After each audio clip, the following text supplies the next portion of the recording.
আজকে আমি রান্না করছি খুবই মজার ও সুস্বাদু বুটের ডাল দিয়ে গরুর মাংস। বুটের ডালের সঙ্গে গরুর মাংসের এই দারুণ কম্বিনেশনটা খেতে এক কথায় অসাধারণ। চলুন আর দেরি না করে দেখে নিই শেষ পর্যন্ত কিভাবে রান্না করি।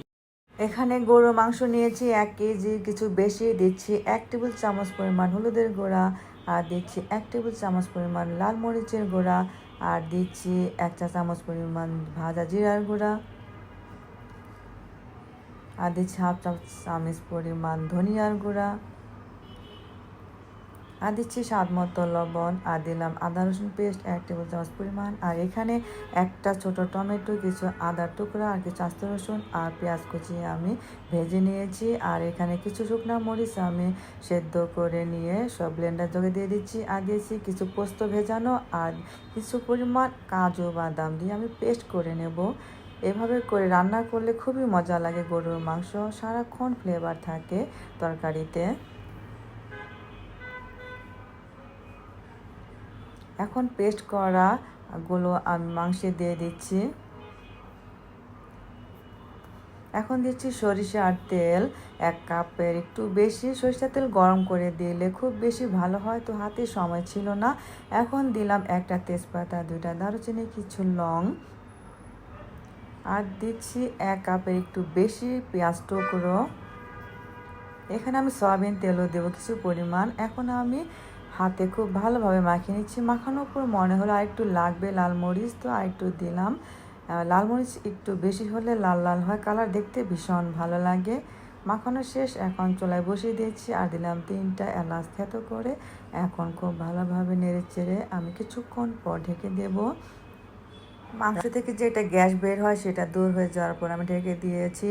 আবার কিছুক্ষণ পর আমি ঢাকনা তুলে আমি 1 চা চামচ পরিমাণ গোলমরিচ গুঁড়া দিয়ে নেড়ে চেড়ে দিচ্ছি। মাংস থেকে কিন্তু পানি উঠে গেছে। আবার ঢেকে ঢেকে এভাবে আমি রান্না করে নিচ্ছি গরুর মাংস। তো কিছুক্ষণ পর যে পেস্ট করা মশলার পানি ছিল সেটা দিয়ে দিলাম। এখন দিয়ে দিচ্ছি 1 চা চামচ পরিমাণ গরম মশলার গুঁড়া। এখানে সব রকম মশলা আমি শুকনো খোলায় ভেজে গুঁড়ো করে নিয়েছি। এখন নেড়ে চেড়ে দিচ্ছি। আর এখানে মাংস সেদ্ধ হয়ে যাওয়ার পর অর্ধেক, তখন দিতে হবে হাফ সিদ্ধ করে রাখা বুটের ডাল। সেটা দিয়ে আমি নেড়ে চেড়ে আমি কষিয়ে নিব আরও কিছুক্ষণ।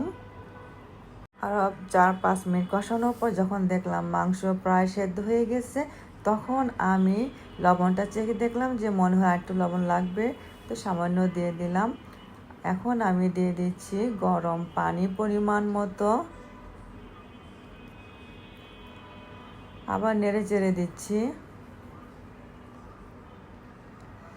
এখন আমি দিয়ে দিচ্ছি 2টা কাঁচামরিচ, আবার ঢেকে আমি রান্না করছি। তো ঢাকনা তুললাম, শেষ পর্যায়ে দেখছি যে আমার মাংস সেদ্ধ হয়ে গেছে, ঝোল পরিমাণ মতো টেনে আসছে। এখন আমি চুলা বন্ধ করে ঢেকে রাখবো 10 মিনিট।